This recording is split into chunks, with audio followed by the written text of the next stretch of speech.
And so she said, sure. And so we moved the sofa in, and Jean Alice and I were seated on the sofa with Mrs. Johnson.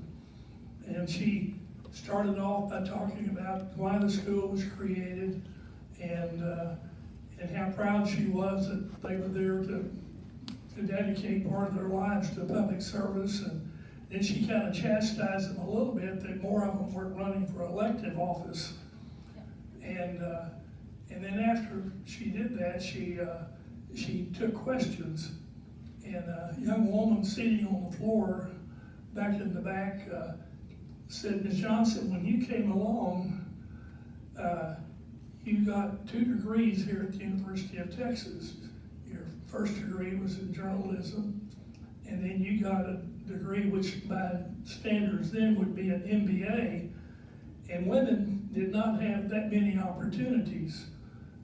So what were you thinking?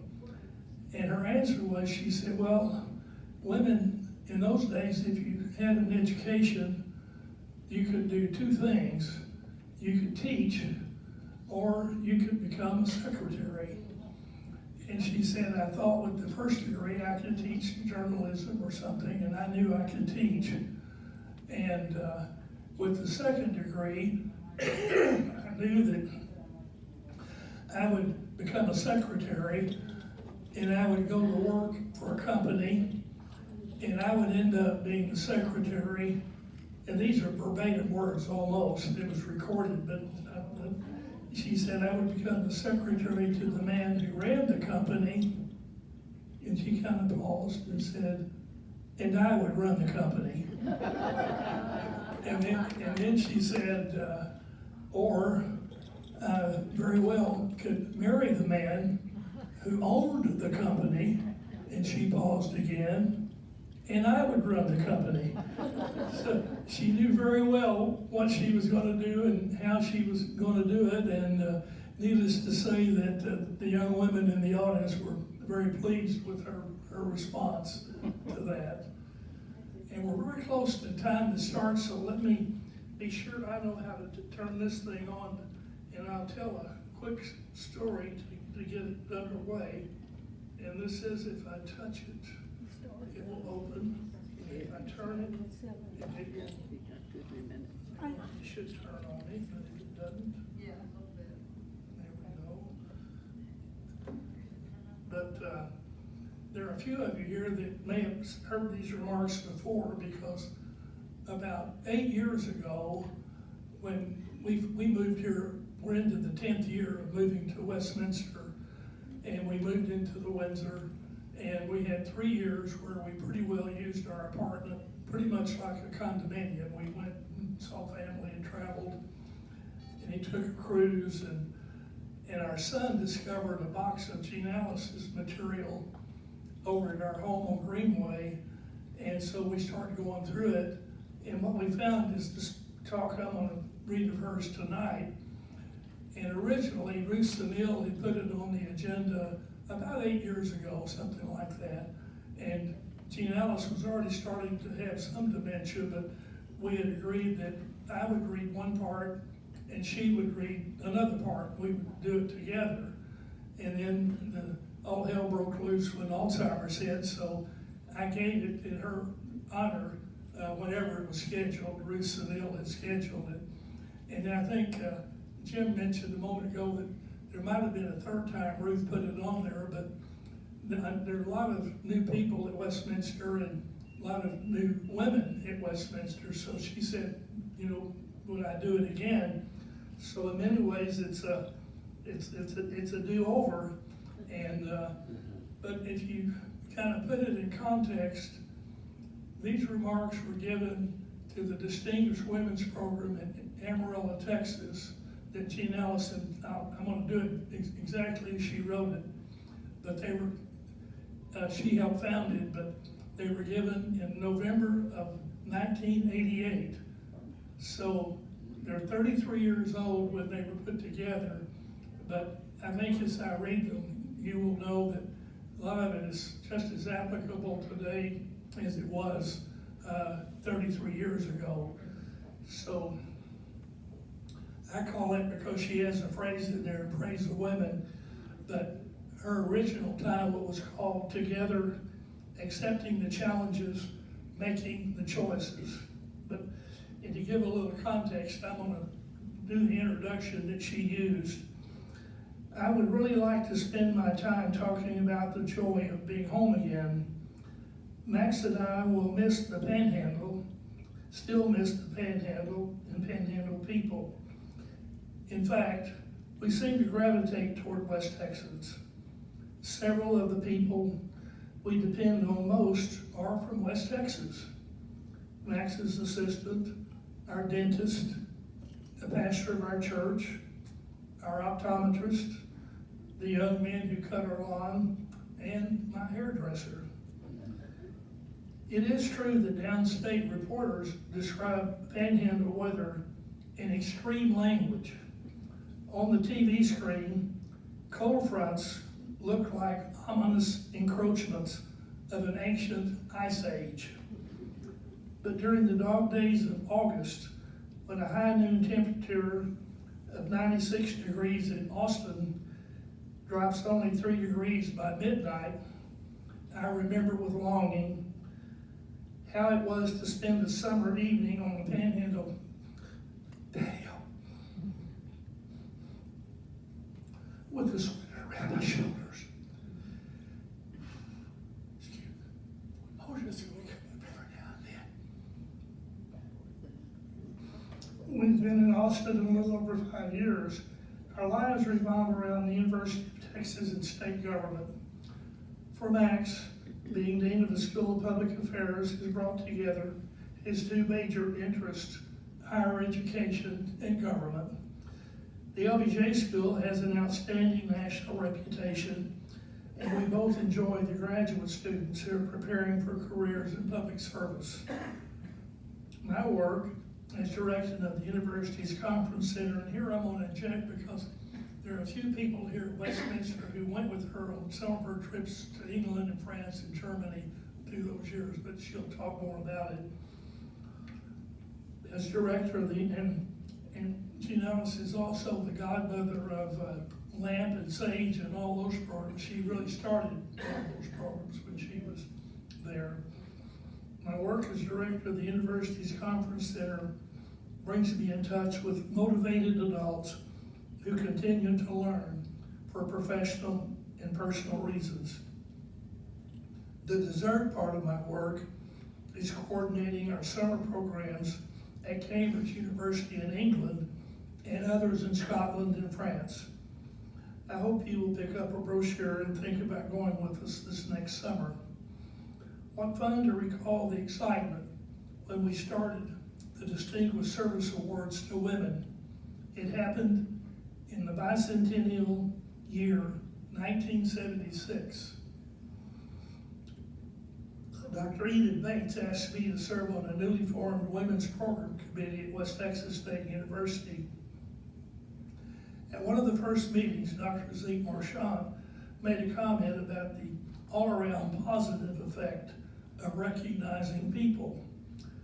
Later, when Enid appointed Zeke and me to suggest a project for the committee, I told Zeke, why don't we pick up on your recognition idea? So we brainstormed that idea into a new set of awards to celebrate the achievements of Panhandle women. We felt that the project would have the happy side effect of bringing people onto the campus at West Texas State, but mainly we knew that a lot of women had done remarkable things and that we would all be encouraged, even stimulated, to hear the stories of women in the vast 34 county area we shared, an area larger than several states and had more population than several states.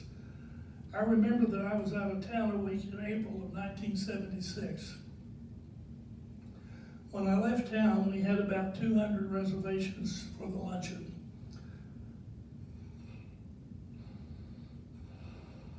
When I returned, there were about 700. A lot of ours had been meeting with the people in the dining hall to determine a way, I'm gonna catch my, okay, so we had to talk, you know, Max, how to do that.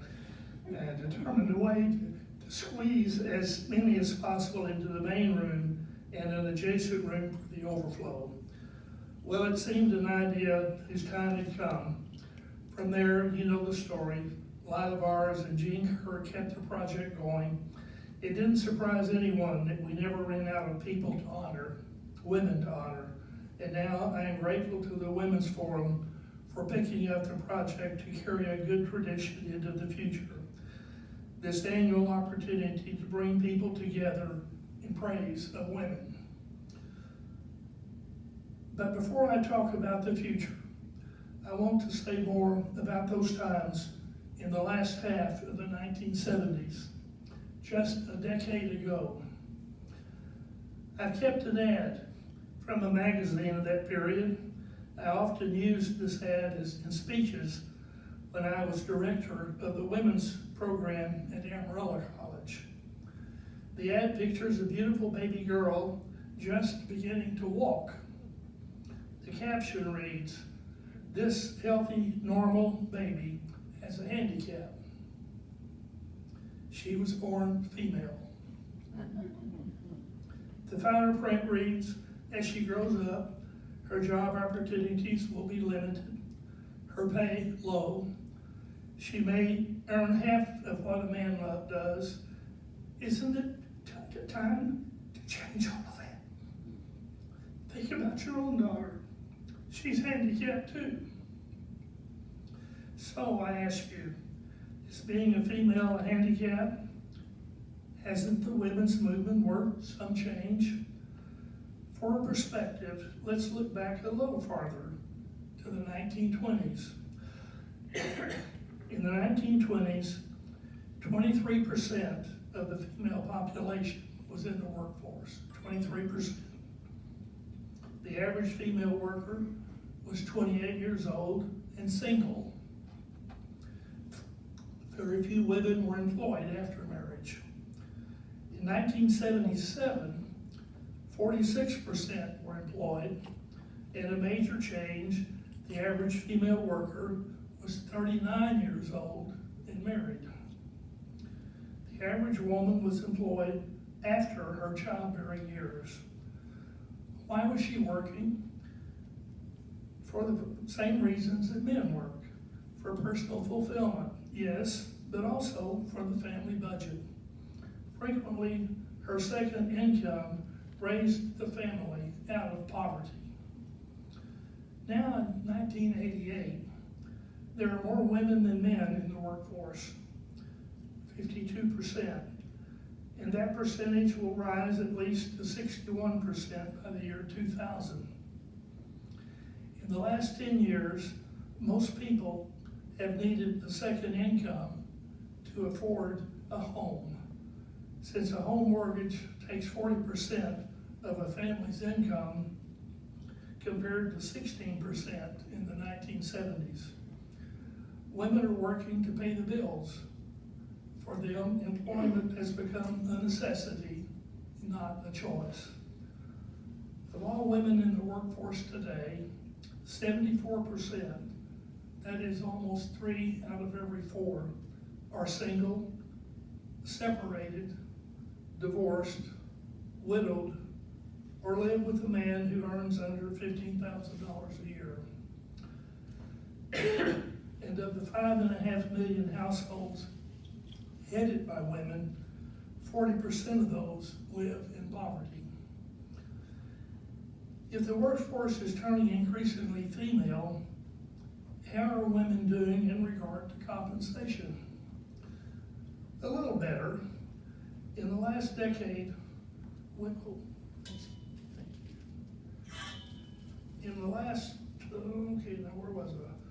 better. In the last decade, women's earnings have moved from 56% to 61% of a man's earnings.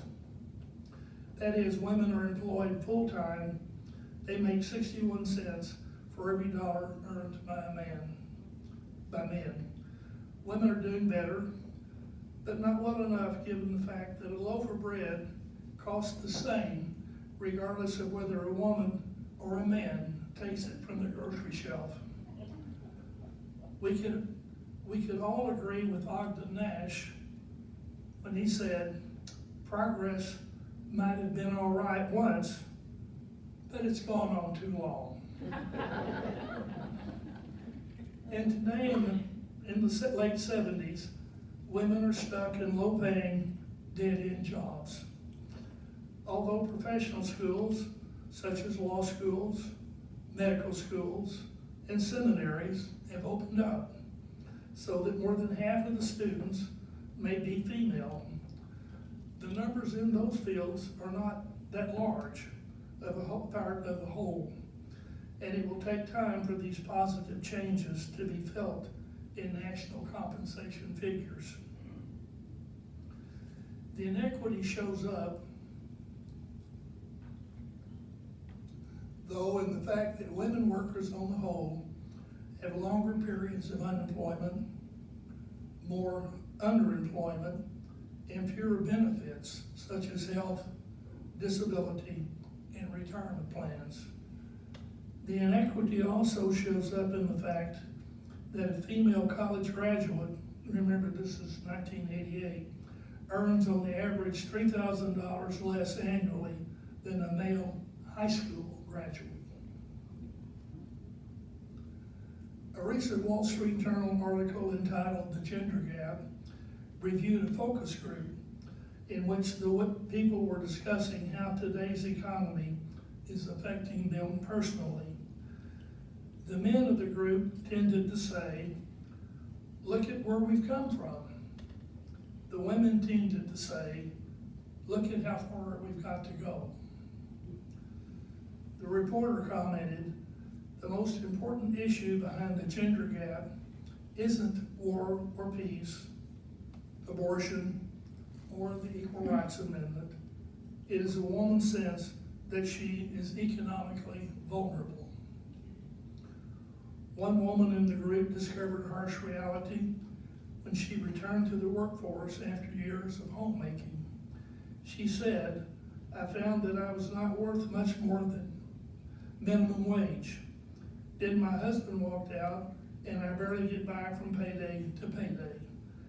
Here's some other, all not too familiar scenarios. Scenario 1. The secretary has trained 3 bosses in her 12 years with the company. They are all young men with no experience in the business. She wonders when she will get to move into management. Think of the Lady Bird Johnson story. Scenario 2. A superior female athlete wants to go into a sports-oriented profession, but makes another choice so that she will be certain to get a job. She knows that there are now 6 times as many girls in high school sports and 5 times as many young women in college sports over the last 15 years. But the percentage of women coaches, administrators, and sport professionals has drastically declined over that same period. Scenario 3. A 50-year-old divorcee tells a familiar story. "For 25 years, I stayed home. I raised our children, kept our home, shopped, entertained, did everything I could to manage our home for the family. When we divorced, I had no Social Security, no job skills, no business contacts. All that work counted for nothing toward my economic security." Scenario 4. The young mother had played by the rules. She completed a degree in English at the University of Texas. She makes $1,000 per month as a secretary and is divorced from the father of her 2 preschool children.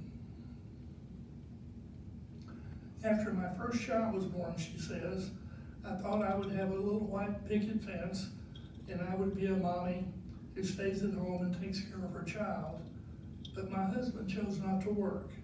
After the second child was born, she divorced her husband. Her $450 per month child care fee and her $425 rent used up most of her $1,000 monthly check. She grosses too much to qualify for food stamps, and she's been told that it will be at least 6 or 7 months before she can get a slot in subsidized daycare. Life is a battle. She cries frequently at work and says, "Right now I'm hanging on by my fingernails." And then Gianella said it to the women in that group, and there were a couple, 300. She said, "You could add scenarios from your own experience. They might make us believe that it's a handicap to be a female. Is anything going right?" Here's one thing that's going right. More women are getting more education. Since 1970, the number of women over 25 years with 4 or more years of college has almost tripled. Many of the women who have acquired college. If your son calls, do you answer it?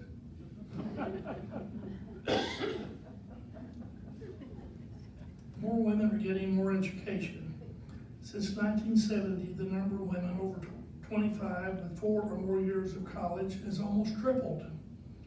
Many of the women who have acquired college diplomas are returning students, like those assisted by the Women's Program and Displaced Homemakers Program at Amarillo College. More women are getting elected to city commissioners and as mayors.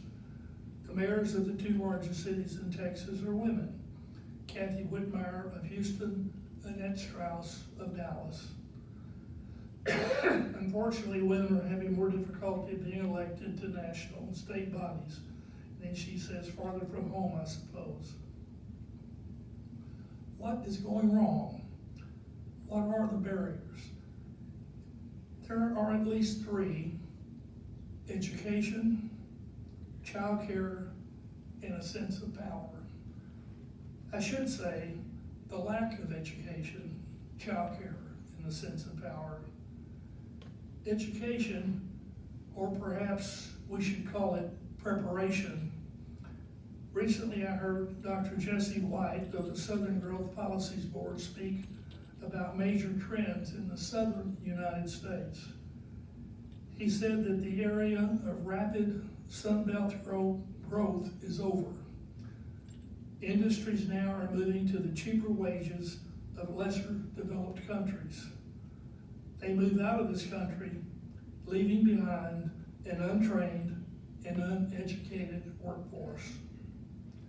The only constant in the workplace will be constant change. Old methods will give way to new technology. Small business will come and go.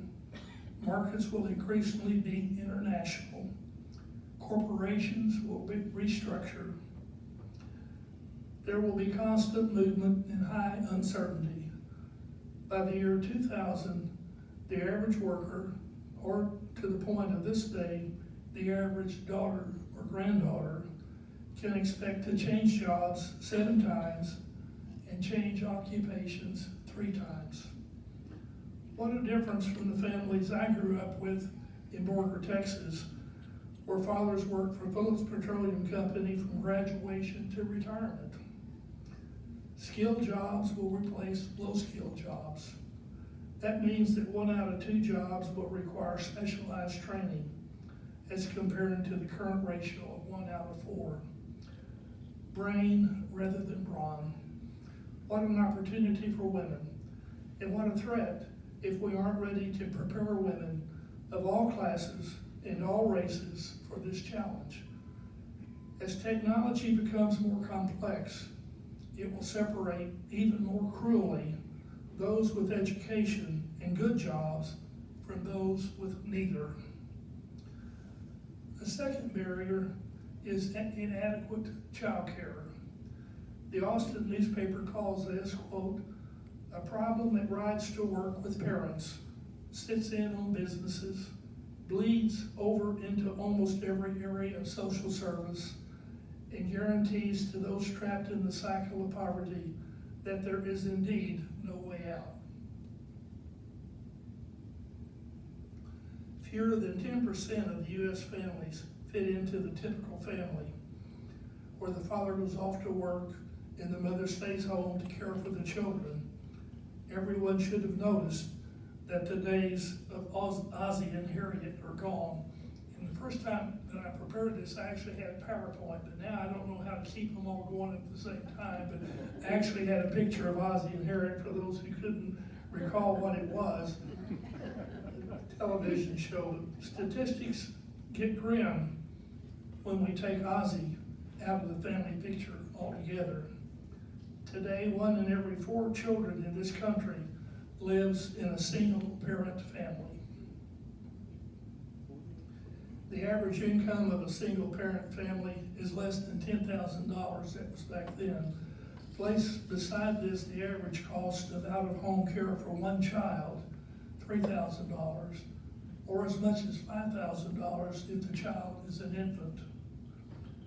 Child care used to be considered a woman's issue, but it is everyone's issue. A gigantic issue that will determine how productive our people can be. The following quotation comes from an article by William Woodside in this fall's Junior League Review. If a child does not grow as tall as he or she might have grown under better conditions, we cannot give back to that child the height that was lost. If a child's ability to learn is impaired because of poor nutrition, we cannot provide that child later on with the brain cells that failed to develop. If a child enters schools with a low sense of self-esteem and personal worth because of the conditions in which he or she grew up, or because he or she missed out on emotional sustenance, we cannot turn the clock back and start over. Whatever is lost during those early years is lost forever. Until the child care question is successfully addressed, she said, we are putting our future at risk. Higher dropout rates and reduced productivity will increase the cost of welfare, prisons, mental hospitals. Besides the waste of human potential, which is ultimately our greatest resource. The final barrier to equality is our lack of a sense of power. Women have not yet dared enough. We need to think for ourselves. We need to speak out. We need to trust our intuition, to rely on our own strength and resilience, to be women of consequence, existing on our own terms, savvy and powerful individuals with female orientation and womanly goals. Women have power when they dare to use it. And who needs powerful women? This is her list. Religion, politics, law enforcement, business, the arts, journalism, medicine, advertising, manufacturing, social services, government, industry, and powerful women belong in the home and community, caring for children, the sick, the old, the men, and each other. I would like to finish by talking about 3 powerful women that I have heard in the past year. These happen to be famous women. Each of them could have been in the shadow of her husband, but each of them shines not in a reflected light, but with a presence and power that is her own. The first person is Betty Ford. When I heard Betty Ford address a full house at the 1,000 feet LBJ Auditorium in Austin, she looked as I had expected. Thin, delicate, beautiful, vulnerable. But this fragile, private person stood before us as a powerful woman.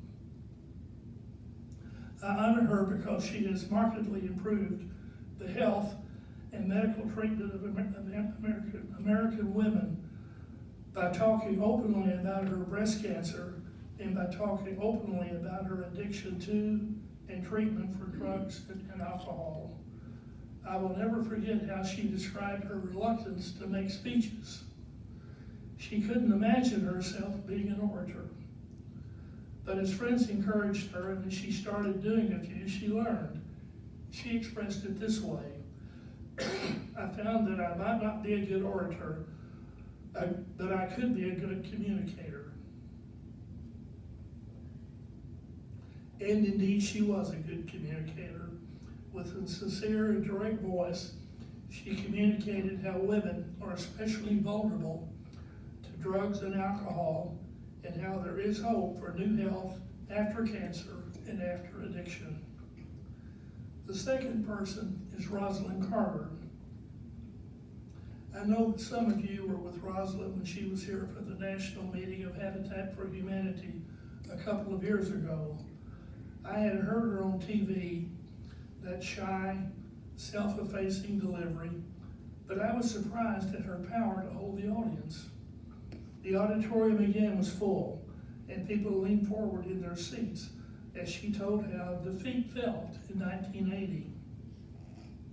How she and the former president went home to Plains, to a business in ruins, debt, and a sense of rejection by the American people.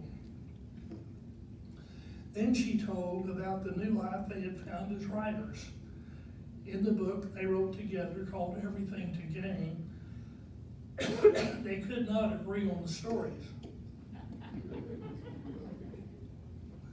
Even though both were present at the events they were describing, one might remember it one way and the other a different way. Finally, they settled on a system of putting an R or a J by the section that each one of them wrote, so that one would not have to be liable for the other's memory.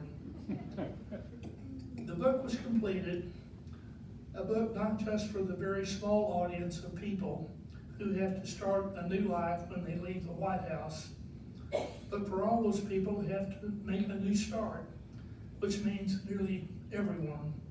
Rosalind went on to describe several of her projects: building homes through Habitat for Humanity, vaccinating children in underdeveloped countries, and experimenting in agriculture to feed the hungry of the underdeveloped world. I honor Rosalind Carter for her vision and her strength to tackle real problems like world health, housing, and hunger. These first two ladies I have not had the opportunity to know, but I do know Lady Bird Johnson, and she is remarkable.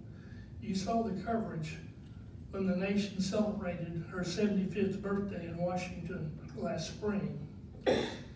Mrs. Johnson left the White House 20 years ago in January and hasn't stopped since.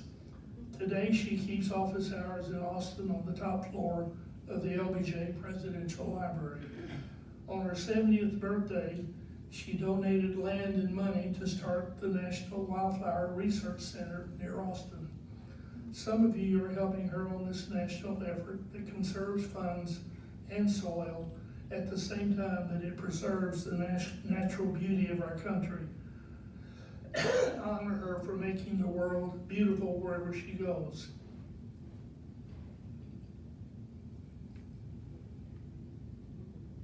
These women could have left the White House with the moving van, settled into secure, protected isolation, but each was found her own voice.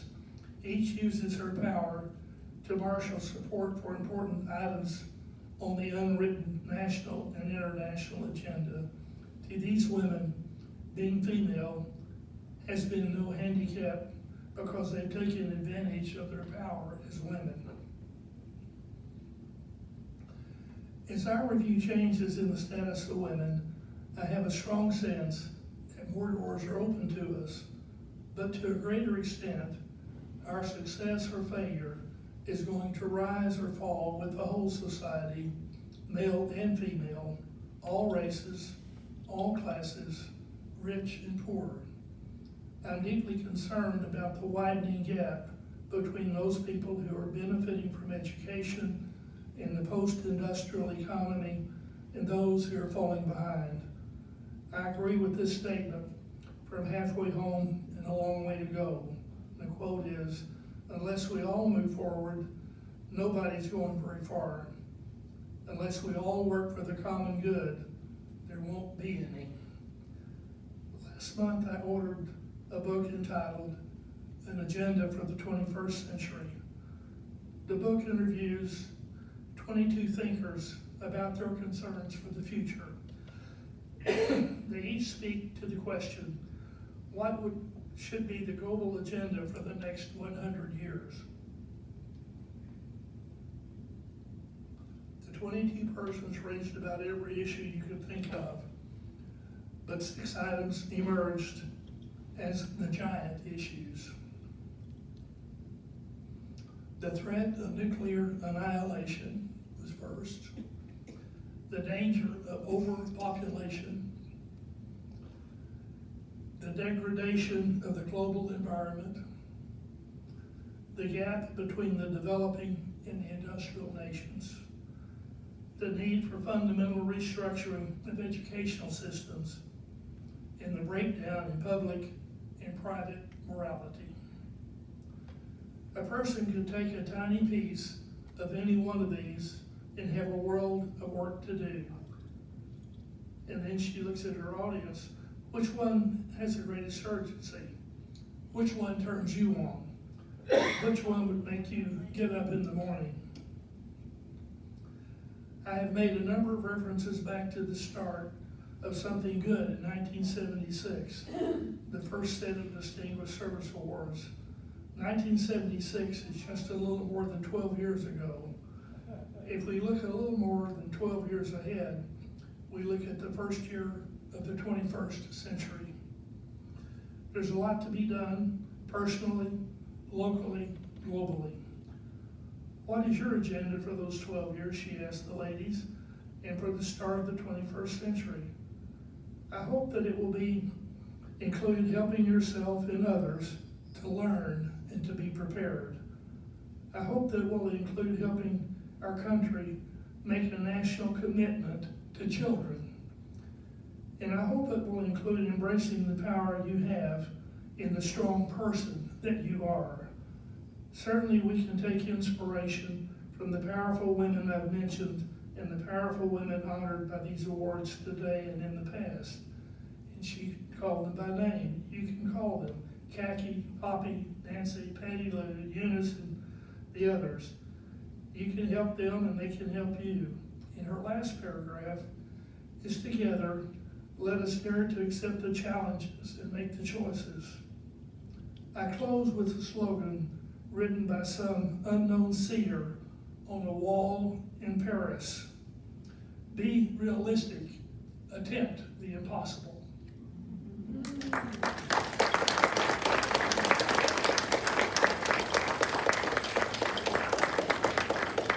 I don't know that my wife would approve, but if anyone has a question, I would be glad to try to respond.